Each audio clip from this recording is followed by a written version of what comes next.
Bem, amigos do Papo com o Natan, estou no Rio de Janeiro mais uma vez e dessa vez eu estou com um dos maiores dubladores do Brasil, mas esse é de fato um dos maiores dubladores do Brasil.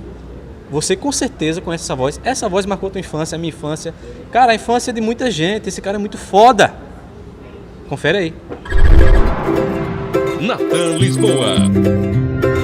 Garcia Júnior, cara, primeiro, brigadaço, eu não tenho palavras para agradecer, para mensurar a minha alegria, a minha felicidade, a minha emoção de estar na tua frente. Você começou a carreira dublando Pica-Pau, né? Você tinha 10 anos de idade.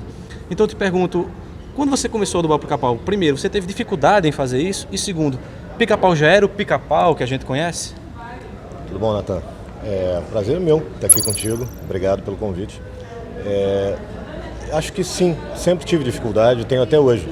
O trabalho não é fácil, né? É um trabalho que sempre exige, eu acho que, uma atenção, um foco sempre muito grande. Então eu nunca vou achar que o trabalho seja fácil.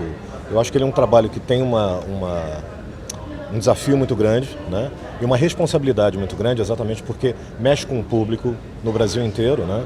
Mexe com a emoção das pessoas, então é um trabalho de uma importância, acho que fundamental, assim, no lazer das pessoas. Então, sempre para mim vai ser um trabalho de certa dificuldade, né? Que eu tento sempre suprir as minhas dificuldades quer dizer, suplantar as minhas dificuldades e suprir o público com o melhor que eu posso.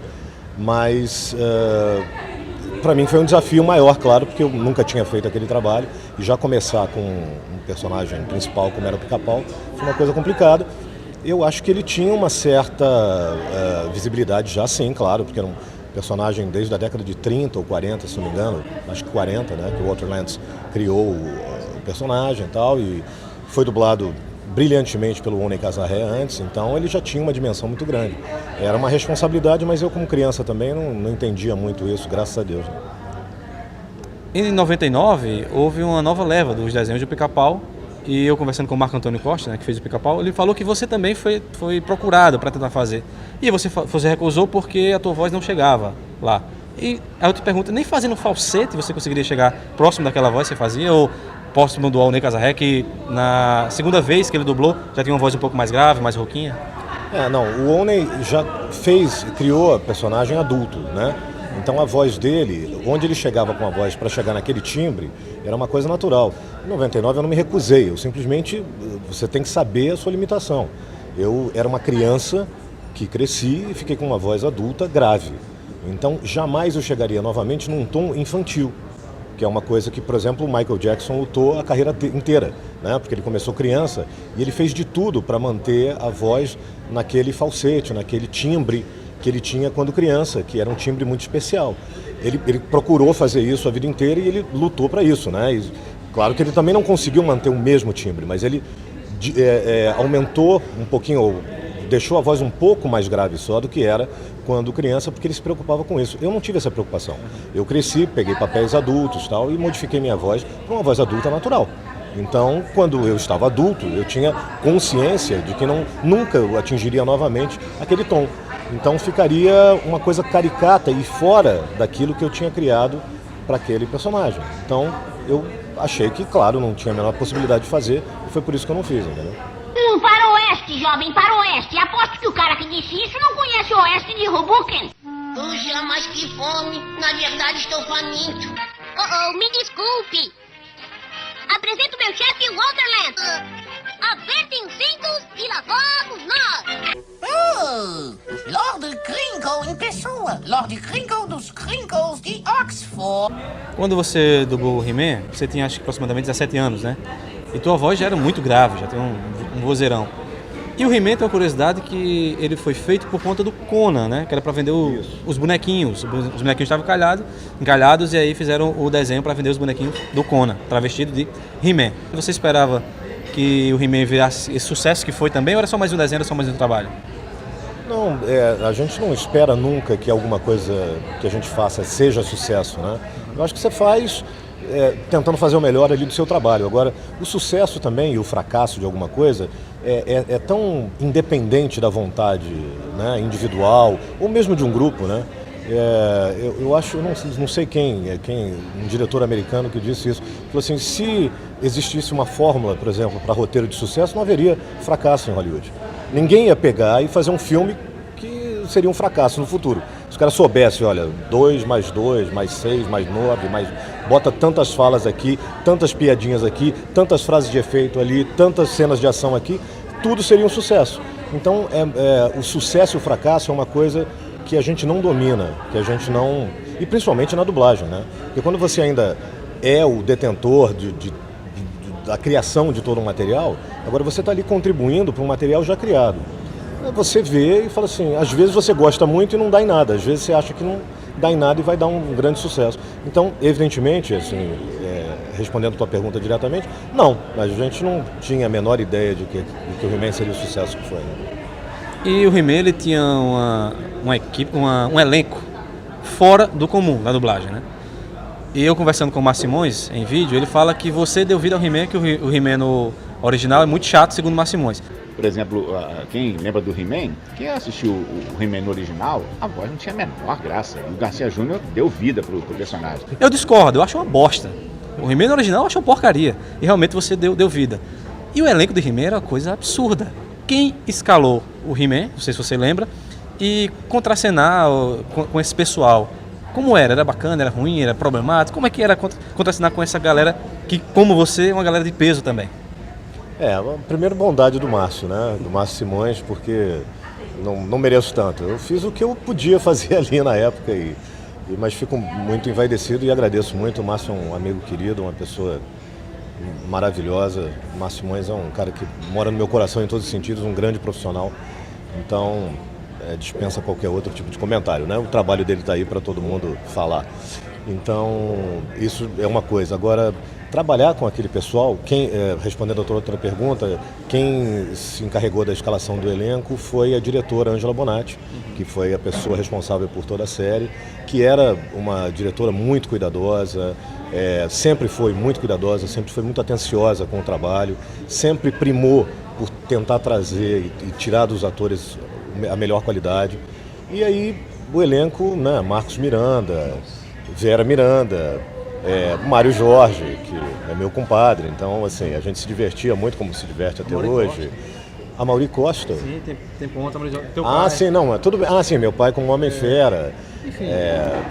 A própria Ângela fazendo a Maligna, Ilka Pinheiro fazendo a Feiticeira. Era uma escola, né? Um pessoal de peso realmente, de bastante categoria profissional. Então era fácil, né? Você trabalhar com gente boa é sempre muito fácil. Você está ali, você está aprendendo e tentando ajudar de alguma maneira. Mas eu vou te colocar nessa saia justa. Mas contracenar com essa galera, não essa parte profissional legal.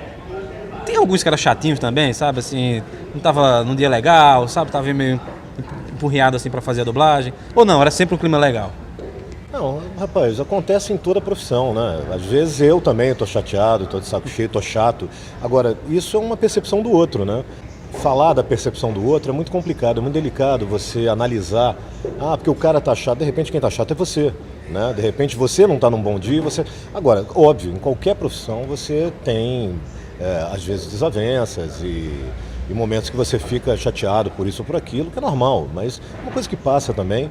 E graças a Deus ali naquele elenco eu gosto de todo mundo até hoje. Então se houve alguma desavença, que também pode ter havido, deve ter sido normal, nem me lembro, né? Porque tem muito tempo e isso fica na poeira da estrada. Você deve esmagar o diamante do desaparecimento. Esqueleto, por que você nos reuniu à toa? A última vez que tentou o truque do ovo... Meus guardas cuidarão dele. Sim, capitão, vá. A bandeja de aço vai sumir como que por encanto. E é nóis. Obrigada. Eu não gosto nada daquela máquina. Será que você não está reconhecendo o Homem-Fera? Não vai fazer o que eu penso que ele vai. O raio diamante. Pelos poderes de Grayskull.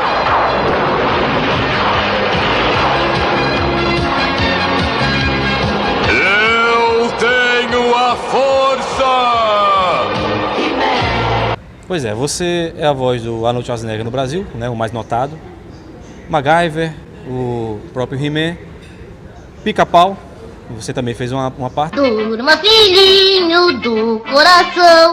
Dr. Marlowe, eu quero que vocês façam uma barricada aí, o mais longe possível da parede dos fundos. Nós vamos tentar uma explosão para abrir aquela parede. Vocês entenderam? Eu te amo, Molly.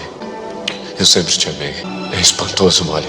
O amor verdadeiro levamos conosco. Timão? Pumba! O que estão fazendo aqui? Me daria um grande prazer se me acompanhasse no jantar. Minha missão é proteger você. Hasta la vista, baby. Mas tem dois personagens que você fez que eu sou completamente apaixonado e queria te perguntar como é que você chegou naquela voz e também naqueles sotaques. Um é o Luigi, do filme Carros, que é um personagem muito engraçado, muito legalzinho, e o outro é o do Vida de Inseto, o Chucrute, que tem um sotaque meio alemão, sei lá, um alemão meio austríaco. Enfim, como é que você chegou naquela voz? E te parabenizar porque eu só vim saber que era você depois que eu pesquisei, não agora. Pesquisei há muito tempo, que eu sempre gostei de dublagem. Mas ouvindo naquele momento, não dá pra saber que é você. Então, parabéns pela interpretação também nesses dois personagens, nesses dois papéis. Obrigado. Eu acho que esse é o grande presente muitas vezes, né? É você fazer um trabalho que fica além de uma percepção e identificação de quem está por trás daquilo. Então, quando você consegue fazer isso, claro, que também o personagem permite que você faça uma criação, né, que te dê essa parte anônima do teu próprio trabalho, é muito interessante, porque aí quando a pessoa vai perceber que é você, fala, poxa, era você, eu não sabia, tal. E é porque eu tenho uma certa facilidade com a coisa de sotaque e tal. Então, como eu era responsável pelos filmes da Disney nessa época, eu primei mesmo por achar alguém que pudesse fazer aquilo de uma forma mais crível, digamos assim. Então eu achei que eu podia fazer. E como eram papéis pequenos, e era uma coisa que eu gostava sempre de fazer, uma pontinha em cada filme desses, então eu peguei essas pontinhas para fazer, porque eu sabia que eu ia destrinchar da melhor maneira possível. Eu não gosto de pedir isso não, mas eu vou pedir. Tem como fazer 2 trechinhos então, do Chucrute e do Luigi? O Luigi, eu acho que é uma coisa meio assim, que Luigi só gosta de Ferrari. Era uma coisa mesmo assim, né? E não lembro direito, mas eu acho que é quase isso. Nathan, pelo amor de Deus, não me faz fazer esse negócio agora, que eu não me lembro. Porca miséria, ma que beleza! Eu vou explodir de tanta felicidade! Que alegria! Você conhece muitas Ferrari? O que foi? Luigi só gosta de Ferrari. Chucrute era... Mais ou menos assim, eu acho que eu gosto muito de ser uma borboleta. Porque eu quero ser uma borboleta, não quero ser mais uma lagarta. Eu acabei! Finalmente virei uma linda borboleta!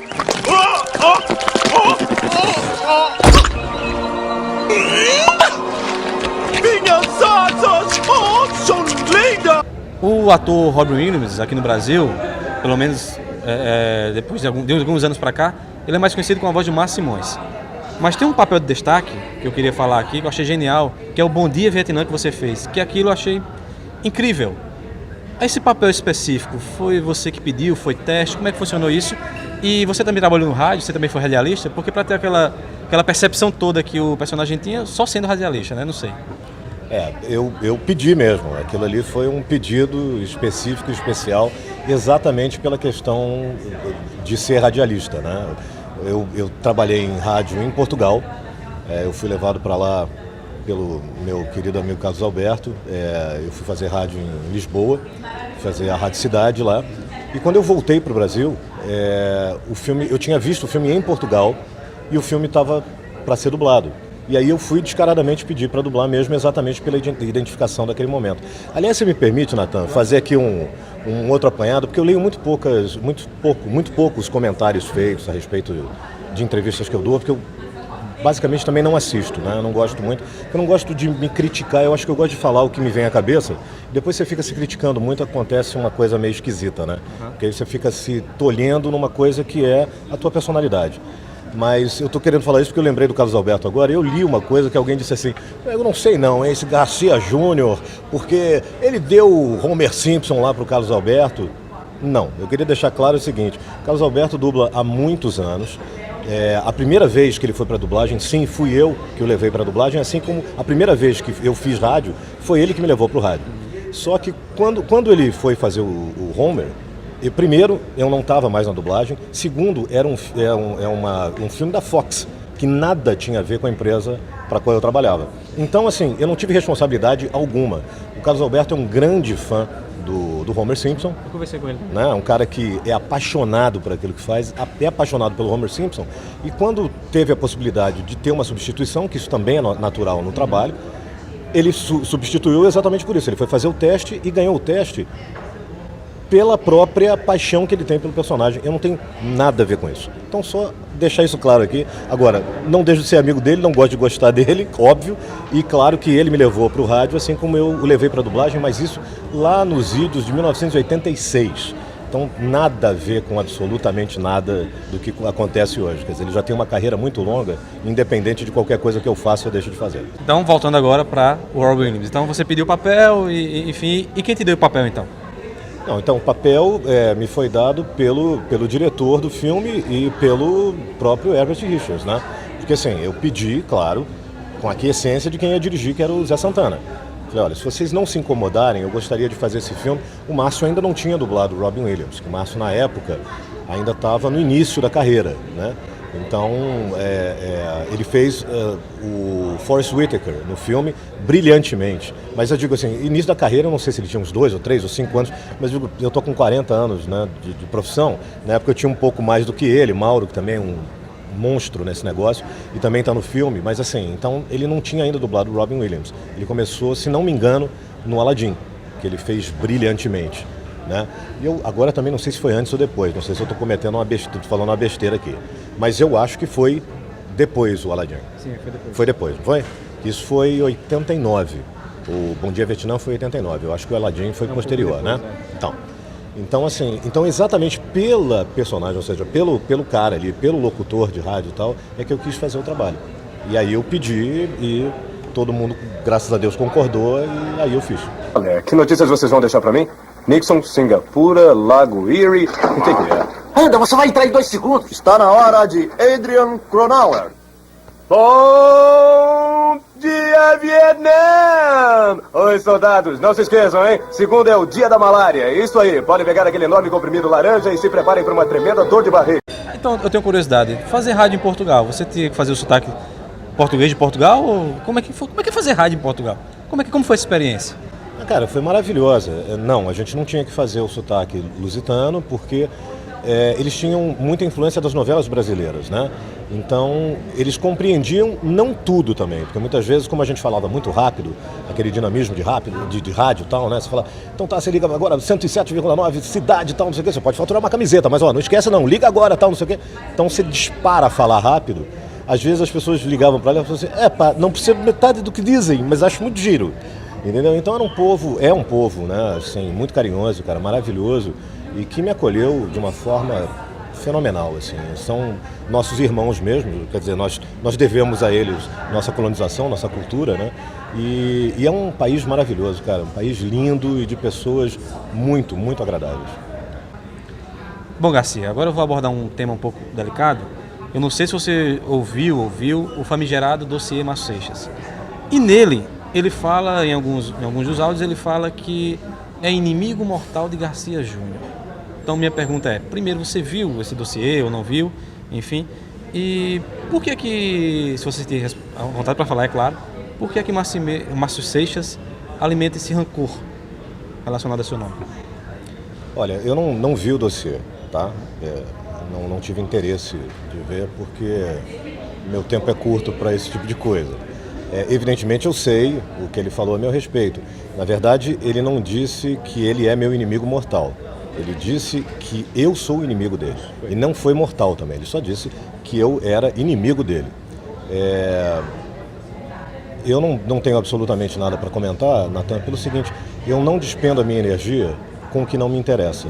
Então, eu não faço e não teço comentários nenhum tipo de comentário ou qualquer tipo de comentário a respeito de coisas que não me interessam. Esse assunto fundamentalmente não me interessa. Se ele tem algum motivo para ter esse tipo de sentimento a meu respeito, eu respeito o sentimento que ele possa sentir por mim. Agora, invertendo isso, quer dizer que eu sou inimigo dele, eu não tenho tempo e nem energia para despender sendo inimigo de qualquer pessoa que seja, muito menos do Márcio Seixas. Fazer outra pergunta também pessoal. Como foi conviver enquanto filho do grande, do genial Garcia Neto, que para mim também monstro sagrado da dublagem, e enquanto profissional, como era conviver com Garcia Neto? Cara, era normal, era conviver com meu pai, né? Ele não, para mim era meu pai, assim como minha mãe também, a Dolores Machado, que foi uma pessoa muito responsável pela minha carreira, né? Porque ela foi a pessoa assim que me incentivou desde pequeno a leitura, a coisa de leitura de quadrinhos, lia muitas coisas para mim, fazia múltiplas vozes, que ela também veio do rádio assim como meu pai, né? Então eles ambos vieram de uma escola de rádio muito forte. Um parque de diversões. Um momento, turma, não podem entrar aí com essa aparência. Creio que você estava falando sobre idiota. Como vai poder convencê-la que She-Ra é tão má quanto diz? O que é que tem nessa mala? Eu desconfiei que havia um cachorro nessa mala. Marcos Miranda era um ator à procura de alguma coisa que talvez nem ele mesmo soubesse o que era. Estou compreensivelmente curioso. O cenário do Kobayashi Maru frequentemente causa devastação nos estudantes e no equipamento. Isto aqui dispara o Wilden Magnum 475. Tem uma força de impacto ótima. Consegue porque ter raiz forte. Assim como você, Danielson. Sim, Lion. Tandera acabou, mas o código de Tandera viverá enquanto você, o senhor dos Thundercats, levá-lo em seu coração. Ilha do Diabo, Carandiru, Sing Sing, Alcatraz. Eu resolvo isso sozinho. Sou eu, Pato. Agora passe a bufunfa. Estas estradas antigas eram uma tortura para os domingueiros. Então, era normal, era uma coisa natural ter esse tipo de ambiente em casa, de leitura e de criar vozes e de ouvir as coisas. E ao mesmo tempo, criança, você não percebe muito bem o que é isso, né? Você faz uma dicotomia mesmo, você separa. O Valdir Guedes, por exemplo, que era o cara que fazia o Barney, né, do Fred Flintstone, era uma pessoa que eu adorava quando era criança, tal. Ele morreu quando eu era muito novo ainda. Mas eu sabia que ele fazia a voz do Barney, por exemplo, ele fazia a voz do Barney para mim ali nos corredores da BKS, antiga AIC São Paulo, né? Mas quando eu via o desenho na televisão, eu não lembrava do Valdir. Eu vi o Barney. Então eu entendia que eu via o trabalho no estúdio, mas eu continuava mantendo toda a fantasia de criança a respeito dos personagens, entendeu? Então E aí o que eu te digo assim, a convivência com meu pai, com a minha mãe, era muito mais no vai escovar os dentes, vai estudar, sabe, vai dormir que tá na hora, o Fantástico acabou, essas coisas. Entendeu? Mas eu acho que deve ser muito legal um vai escovar os dentes com aquela voz do teu pai. Porra, Garcia, sei lá, cara, imagina, aquela voz falando, eu não sei, não sou imitador, lógico, não vou saber imitar, mas eu fico imaginando aquela voz dizendo vai escovar os dentes, sabe, vai estudar. Cara, pra você é normal, mas não sei. Não, então, para você que é uma pessoa que é apaixonada pelo trabalho, por esse universo, eu entendo. Mas assim, para mim era só meu pai me mandando escovar os dentes, que saco, eu tenho que escovar os dentes que meu pai estava mandando, entendeu? E às vezes quando tomava uma bronca, era uma bronca do meu pai, não era uma bronca de alguém que estava ali, pô, aquela voz, não, muito obrigado. Né? Muito pelo contrário, a voz grave e tal assusta até, né? Não é uma coisa que seja muito agradável se tomar uma bronca com uma voz grossa, né? Então, ainda mais ou menos nessa temática, você sente o que eu estou sentindo agora? Ou seja, você tem ídolos na dublagem, ou já teve na dublagem, que quando você estava perto dele você tremia as bases, ficava nervoso, igual eu estou assim agora, por exemplo? Não? Você conseguiu ter esse tipo de sentimento com alguém? Ou pelo fato de ter convivido tanto com essa galera desde pequeno, ficou uma coisa muito normal para você? Primeiro você não está nervoso porque tua mão não está tremendo nada. Olha só, olha que microfone firme aqui, tá tudo certo. Então eu engano bem, tá? Fica tranquilo que você não está nervoso, nem eu. E na verdade, não, eu não tenho esse tipo de sentimento exatamente pelo que você bem colocou. Quando você vive a vida inteira no meio, você sabe que isso tudo é muito efêmero, entendeu? A fama, o sucesso, o reconhecimento, eu acho muito bacana, que hoje em dia a dublagem até tem, durante quase toda a existência da dublagem, ela não teve. Mas isso também nunca me incomodou, entendeu, Natan? Porque eu nunca fiz o trabalho por isso.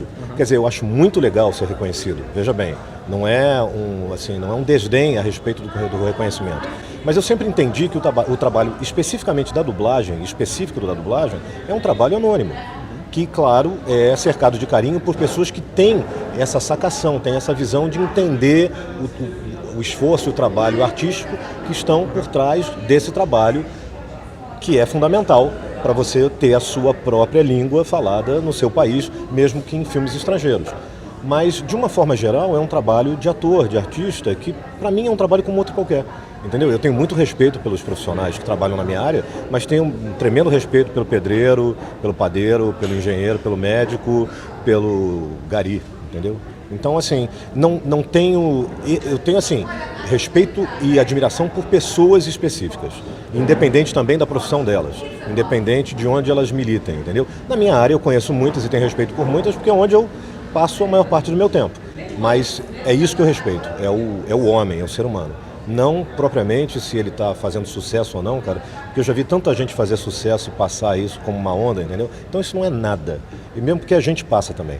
Daqui 200, 300 anos, se você não for um Isaac Newton, um Einstein, ninguém sabe quem você é. E mesmo assim, daqui 1000, 2000 anos, sabe Deus, né? Talvez Jesus Cristo e tal, o resto, cara, fica no pó. Então a gente é pó, cara. Ficar preocupado com o que você vai gerar de fama ou de reconhecimento para os outros, isso é uma bobagem, né? E você se sentir assim a respeito de alguém, é bobagem também.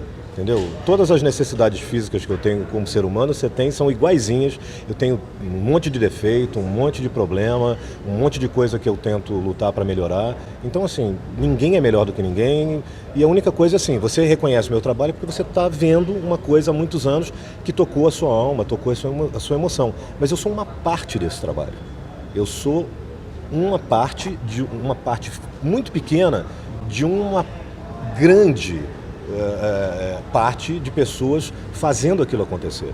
Agora, claro, como eu estou na frente, aí você acha bacana, você se identifica e tal.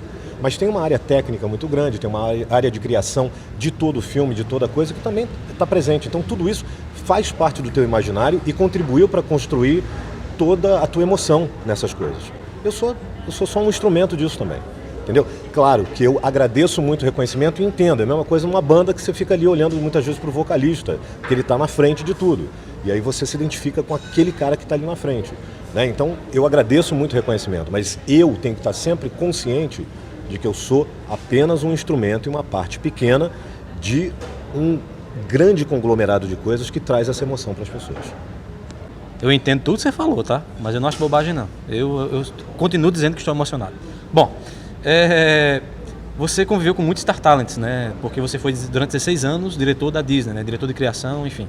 Eu queria que você explicasse um pouco o que exatamente significa ser um diretor de criação e dentro dos Star Talents que você conviveu, você pode destacar algum que você olha assim de, porra, esse cara, ele deveria ser só do dublador ou nasceu para fazer isso também? As minhas atribuições na época, dentro dessa área, eram absolutamente todas relacionadas à dublagem. Então tudo que existia no Brasil com relação à dublagem, era responsabilidade minha. Agora falar de... Cara, porque assim, é o que eu sempre digo, Nathan, ator é ator. A dublagem é uma das vertentes da profissão do ator. O que você precisa fazer bem e administrar bem é a técnica. Você tem que adquirir uma grande técnica naquilo que você faz, assim como você tem que ter uma técnica para o teatro, uma para a televisão, uma para o cinema, que são veículos diferentes, com linguagens diferentes, e você tem que adaptar a sua emoção e a sua interpretação àquela determinada técnica. A dublagem tem muitas limitações, por isso que ela é um trabalho muito difícil de ser feito. Porque você não tem envolvimento cênico nenhum, você não pode fazer barulho, você não pode se mexer, você não pode sair do microfone e ao mesmo tempo você tem que manter aquela carga emocional, aquela verdade, sem nenhum tipo de envolvimento cênico, sem nenhum tipo de troca, a não ser ainda no passado, quando a gente dublava junto, que fosse a resposta do teu interlocutor. Hoje em dia nem isso você tem. Então por isso é um trabalho de uma dificuldade imensa para o ator, um desafio imenso para o ator. Outro dia eu li um negócio também que o nego diz assim, não, porque ele falou do Selton, mas o Selton já era dublador. Não, o Selton já era ator, como sempre foi e como sempre será um grande ator.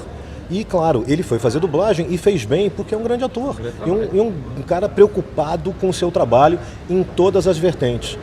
Onde ele for fazer alguma coisa, ele vai fazer com a preocupação de fazer bem feito. Então ele tem isso, ele prima por isso. Essa é uma das qualidades que ele tem e essa exatamente é uma marca que ele deixa impressa aí para a carreira dele, para a vida profissional dele e ponto. Então dizer assim, porque o cara já dublava antes, tudo bem. E se não tivesse dublado? Daniel Filho já dublou antes e também fez Carros comigo, mas dublou antes de eu nascer. Né? Hugo Carvana, Tony Ramos, Lima Duarte, muita gente militou na dublagem, ou seja, usou a dublagem para ganhar dinheiro também, como a televisão, como o teatro e tal, porque a vida de ator é essa, é você pular para cá e para lá, e cinema também, e tentar sobreviver. E era muito mais difícil, porque não havia nenhuma glamorização do meio. Então, hoje em dia há uma glamorização que traz mais gente, algumas pessoas ficam incomodadas com isso, a mim não incomoda nem um pouco.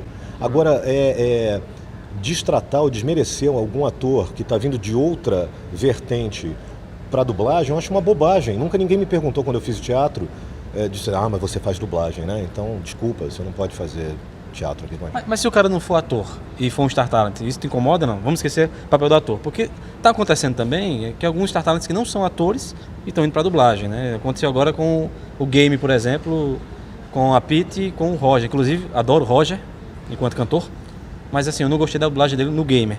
Então, quando o cara não é ator, isso te incomoda também? Você acha que também é mais uma coisa para agregar o produto? Então, olha só, a mim não incomoda, porque é o seguinte, a arte é uma coisa muito ampla. E determinar quem é ator ou quem não é muito complicado também. Porque muita gente também entra na televisão ou no cinema pela porta da frente, estrelando filmes, estrelando produções, apenas por ter o tipo físico. E depois se tornam... Aí você fala assim, mas aí o público vai lá e paga o ingresso e vê o filme do camarada. Isso não acontece agora. Pega Hollywood da década de 30, de 40. Se acontecer, isso é normal. O Rock Hudson fez milhões de filmes B antes de se tornar um grande astro do cinemão americano. Então a gente tem que estudar a história da própria arte, entre aspas, se é que isso pode ser colocado dessa maneira, ou do cinema de uma forma geral, ou da arte de uma forma ampla, para saber o artístico é exatamente isso. É uma coisa que não tem preço e não tem qualificação. Porque quem é que qualifica o que é bom ou não? Entendeu? Você diz assim, eu gosto do Traje a Rigor, por exemplo. Alguém vai dizer, não gosto. Eu gosto de Paralamas. O outro vai dizer, não gosto, entendeu? Então é muito complicado você colocar barreiras numa coisa que é a arte. A única coisa que acontece é o seguinte, e essa é a grande armadilha da questão também. Quando grandes corporações se colocam para fazer um esquema de tentar angariar mais fundos com um determinado tipo de ação, esse tiro pode sair pela culatra. E se sai pela culatra, a responsabilidade é da empresa que tomou aquela decisão, não do artista. O artista é um apaixonado como você, entendeu? Porque eu tenho certeza, eu conheço pouco o Roger, mas eu sei, por exemplo, que ele ficou amarradão de fazer o trabalho. Se você fosse chamado para fazer um trabalho desse, você não faria? Sim. Agora, se você é dirigido ou não, entendeu? Se você tem ou não a responsabilidade de fazer aquilo acontecer da forma que você gostaria que fosse o melhor, isso é uma outra questão. E outra coisa que eu vou te dizer, eu tenho o jogo que o Roger fez, tá? Porque eu sou gamer, eu gosto de alguns games e eu tenho esse jogo porque eu gosto do jogo. E assim, eu gosto. Aí você vê, é porque eu gosto do Roger? Pode até ser, mas não é, eu diria pra você que não. Sabe o que eu vi ali? Porque eu vou te dizer por dois motivos. Quando eu comprei o game, eu não sabia de polêmica nenhuma, porque eu sou meio alienado com essas coisas. Eu não conhecia o Roger.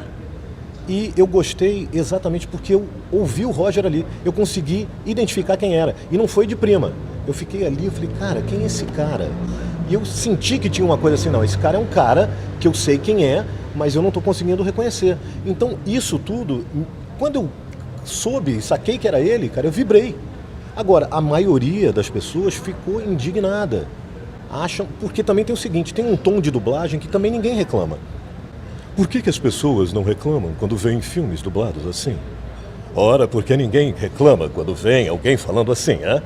Porque apenas a pessoa não é famosa, não é? Aí não joga pedra porque não tem quem jogar pedra. É verdade. Tem nego que tá aí há 30 anos, cara, fazendo essa bobagem. Esse lixo, na minha opinião. Meio americanizado o jeito de falar. Não cara, mas é uma questão técnica também, porque você está com fone no ouvido, você está emprenhado pelo inglês. Fazer essa desassociação do inglês no teu ouvido para fazer uma inflexão em português bacana, crível, é uma coisa dificílima. As pessoas, mas aí os caras se tornam bons sincronizadores, se tornam bons técnicos na arte da coisa, e aí se transformam em grandes profissionais, porque isso resolve o tempo, porque é ganho por hora, é pago por hora. Então você tem que ter a resolução do trabalho. E aí eles se transformam em grandes profissionais, aclamados por um monte de gente. E eu digo assim, eu não vejo isso tudo.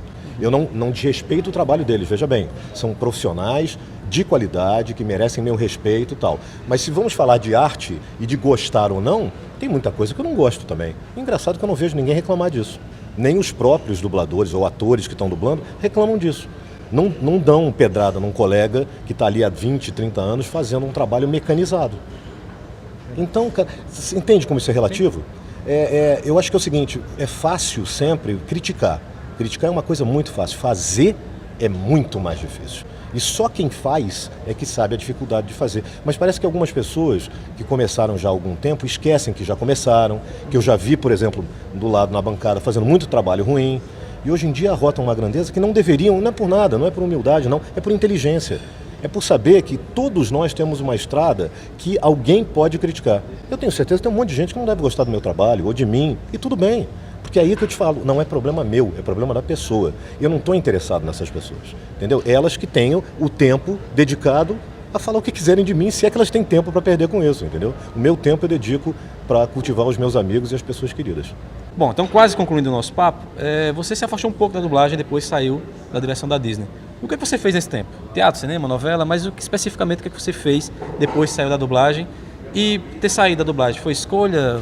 Foi porque o mercado não te quis? Assim, é uma pergunta muito objetiva e com toda a clareza que você vem respondendo até agora, tenho certeza que você vai responder com muita clareza também. Claro, não, o mercado, não sei se o mercado não me quis, não sei, você tem que perguntar para o mercado. Eu não quis mais o mercado por enquanto e não quero o mercado em bases regulares porque não me interessa mais.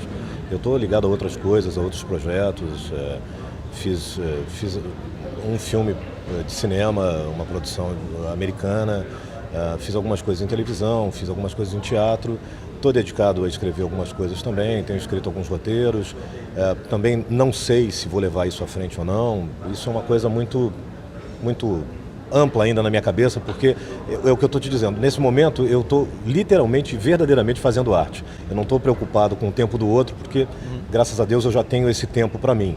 O meu tempo me pertence para fazer mais ou menos o que eu tenho vontade na hora que eu tenho vontade.